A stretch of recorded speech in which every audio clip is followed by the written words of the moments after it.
আসসালামু আলাইকুম ভিউয়ার্স, আমি আজকে আপনাদেরকে দেখাবো একটি সোল্ডারিং আয়রন। একটি সোল্ডারিং আয়রন ব্যবহার করার জন্য কি কি জিনিস প্রয়োজন হয় এবং কি কি জিনিস আপনাদের সাথে এবং সঙ্গে রাখতে হবে। যেরকম একটি সোল্ডারিং আয়রন ব্যবহার করতে হলে একটি সোল্ডারিং আয়রন তো প্রয়োজন হবেই, এটা স্বাভাবিক বিষয়। তার সাথে প্রয়োজন হয় রাং আর রজন। আমি আপনাদেরকে এখন যেটি দেখাচ্ছি এটা একটা সোল্ডারিং আয়রন। এটার দাম 110-20 টাকা, খুচরা বাজারে নিতে পারে 110 টাকা কি 20 টাকা। এখন আমার হাতে যেটি দেখতে পাচ্ছেন সেটি হচ্ছে রজন।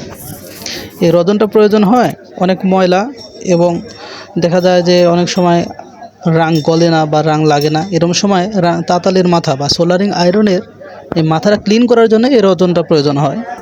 রজনটা সুন্দর কাজ করে, কারণ আপনারা যারা ঝালাই এবং বা সোল্ডার করবেন কোথাও, সেগুলো করতে হলে অবশ্যই রজনের প্রয়োজন হয়। আর এখন আমার হাতে যেটি দেখতে পাচ্ছেন গুনার তারের মতো, যে দেখেন কত সুন্দর নরম সফট।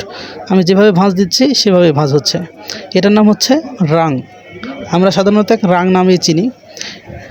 এই রাং, রজন আর এই সোল্ডারিং আয়রন, এই তিনটা জিনিস প্রয়োজন হবে।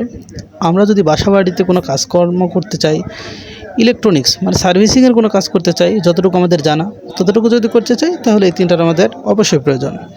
আর এখন আমার হাতে যেটি দেখতে পাচ্ছেন সেটা হচ্ছে ভ্যারোবোর্ড। ভ্যারোবোর্ডের উপরে কিছু ডায়োড লাগানো আছে। এই ডায়োড আমি যেরকম সাজিয়েছি, সাজানোর পরে ঝালাই করেছি, এভাবে ঝালাই করতে পারবেন।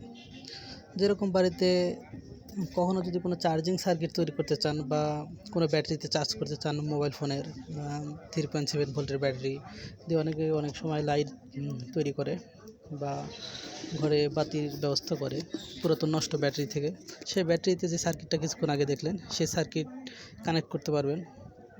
আবার এরকম টেবিল ল্যাম্পও তৈরি করতে পারবেন। আমি যেরকম টেবিল ল্যাম্প তৈরি করেছি, এই টেবিল ল্যাম্পগুলো খুব সহজেই তৈরি করা যায় বাড়িতে যদি একটি সোল্ডারিং আয়রন থাকে।